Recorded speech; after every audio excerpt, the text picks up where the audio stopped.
Nagbalik eskwela na sugod karong adlaw ang mga estudyante sa pampublikong eskwelahan, kundiin laing-laing eksena ang nasaksihan. Sa Dakbayan sa Mandaue, wa pa naabot sa pipila ka mga eskwelahan ang target sa ilang enrollment. Niyang report ni Nico Sereno. Madasigong mitunga sa unang adlaw kini mga estudyante sa Mandaue City Central School. Ang uban, inubanan sa mga ginikanan, labi na ang mga gagmayng bata. Sa mga rooms, wa maglangan, ug nagklase dayon ang mga teachers. Samtang ang gym sa eskwelahan, gihimong enrollment area, kay daghan pa ang nag-apas. Kining usa ka ginang, pabalhinon sa Mandaue ang iyang anak, gikan sa ilang lugar sa Antique Province.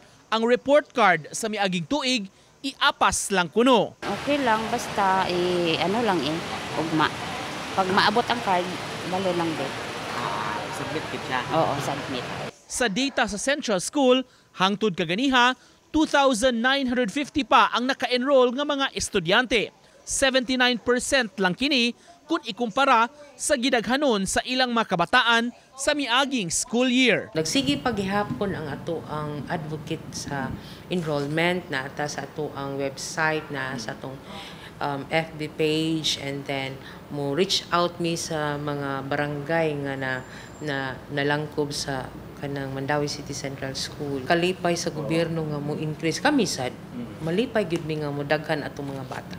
Ang Mandaue City Schools Division wa pa sab makap-ot ang ilang enrollment target. Hangtod ni atong Sabado nga datos, 55,000 pa sa 67,000 ka mga estudyante ang nakapa-enroll sa mga public schools. Padayon pa hinuon nga gi-update ang data samtang nag-abot-abot pa ang mga late enrollees. I-analyze na to kung ni-decrease sa eskwelahan pero naay eskwelahan increase, so inikuha sa total, meaning ang possibility lang doon na mga migration, transfer. Pero kung after sa period niyanta after 2 weeks ni-decrease kita, meaning tanaw na po na to sa itong silingan nga division kung ni-increase ba sila.